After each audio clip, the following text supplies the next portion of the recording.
सुप्रभात दोस्तों, जय भोलेनाथ। चलिए आज के दिन सुनते हैं सोमवार व्रत कथा।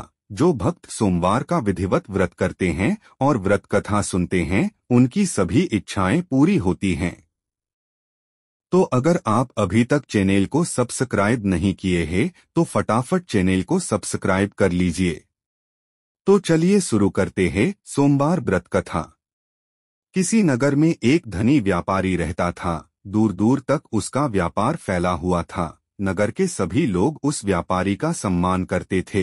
इतना सब कुछ संपन्न होने के बाद भी वह व्यापारी बहुत दुखी था, क्योंकि उसका कोई पुत्र नहीं था, जिस कारण अपने मृत्यु के पश्चात व्यापार के उत्तराधिकारी की चिंता उसे हमेशा सताती रहती थी। पुत्र प्राप्ति की इच्छा से व्यापारी प्रत्येक सोमवार भगवान शिव की व्रत पूजा किया करता था और शाम के समय शिव मंदिर में जाकर शिवजी के सामने घी का दीपक जलाया करता था। उसकी भक्ति देखकर मां पार्वती प्रसन्न हो गई और भगवान शिव से उस व्यापारी की मनोकामना पूर्ण करने का निवेदन किया। भगवान शिव बोले, इस संसार में सबको उसके कर्म के अनुसार फल की प्राप्ति होती है। जो प्राणी जैसा कर्म करते हैं, उन्हें वैसा ही फल प्राप्त होता है। शिवजी द्वारा समझाने के बावजूद मां पार्वती नहीं मानी और उस व्यापारी की मनोकामना पूर्ति हेतु वे शिवजी से बार बार अनुरोध करती रही। अंततः माता के आग्रह को देखकर भगवान भोलेनाथ को उस व्यापारी को पुत्र प्राप्ति का वरदान देना पड़ा।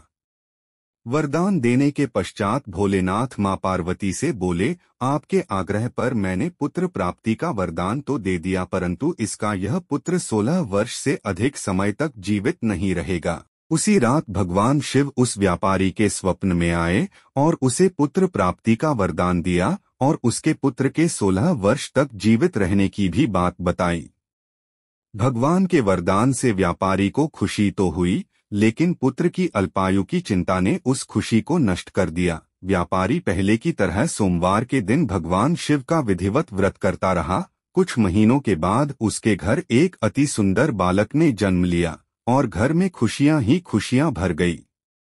बहुत धूमधाम से पुत्र जन्म का समारोह मनाया गया, परंतु व्यापारी को पुत्र जन्म की अधिक खुशी नहीं हुई, क्योंकि उसे पुत्र की अल्पायु के रहस्य का पता था। जब पुत्र 12 वर्ष का हुआ तो व्यापारी ने उसे उसके मामा के साथ पढ़ने के लिए वाराणसी भेज दिया। लड़का अपने मामा के साथ शिक्षा प्राप्ति हेतु चल दिया।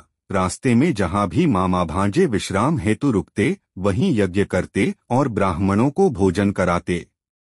लंबी यात्रा के बाद मामा भांजे एक नगर में पहुँचे।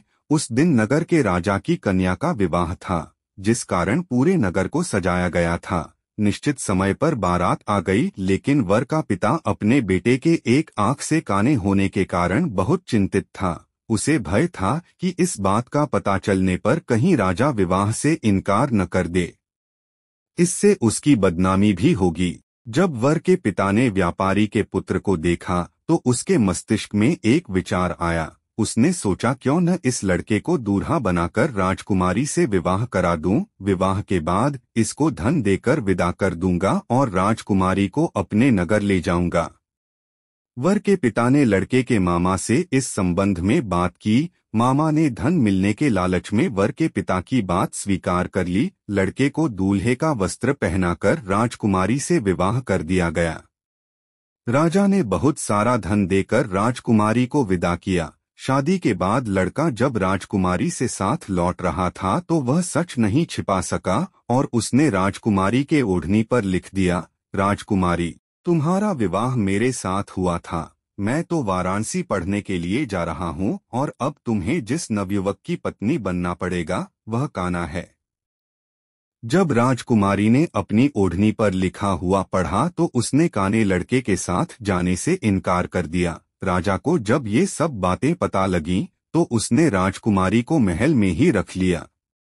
उधर लड़का अपने मामा के साथ वाराणसी पहुंच गया और गुरुकुल में पढ़ना शुरू कर दिया। जब उसकी आयु 16 वर्ष की हुई तो उसने यज्ञ किया। यज्ञ के समाप्ति पर ब्राह्मणों को भोजन कराया और खूब अन्न वस्त्र दान किए। रात को वह अपने शयन कक्ष में सो गया। शिव के वरदान के अनुसार शयनावस्था में ही उसके प्राण पखेरु उड़ गए।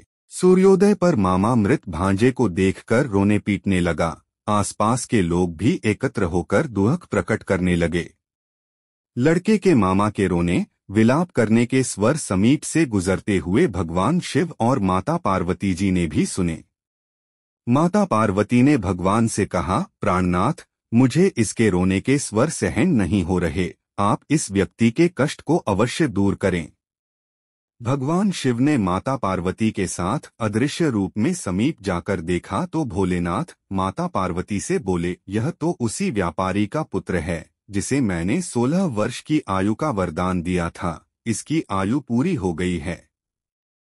मां पार्वती ने फिर भगवान शिव से निवेदन कर उस बालक को जीवन देने का आग्रह किया। माता पार्वती के आग्रह पर भगवान शिव ने उस लड़के को जीवित होने का वरदान दिया और कुछ ही पल में वह जीवित होकर उठ बैठा।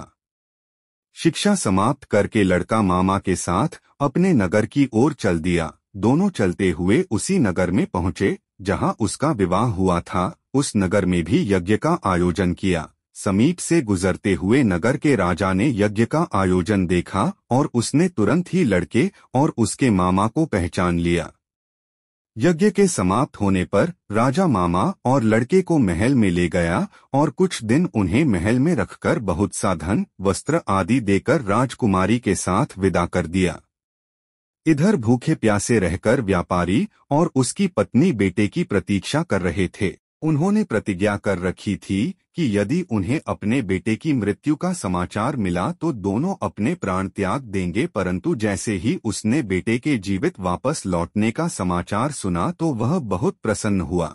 वह अपनी पत्नी और मित्रों के साथ नगर के द्वार पर पहुंचा। अपने बेटे के विवाह का समाचार सुनकर पुत्रवधू राजकुमारी को देखकर उसकी खुशी का ठिकाना न रहा। उसी रात भगवान शिव ने व्यापारी के स्वप्न में आकर कहा, हे श्रेष्ठी, मैंने तेरे सोमवार के व्रत करने और व्रत कथा सुनने से प्रसन्न होकर तेरे पुत्र को लंबी आयु प्रदान की है। पुत्र की लंबी आयु जानकर व्यापारी बहुत प्रसन्न हुआ।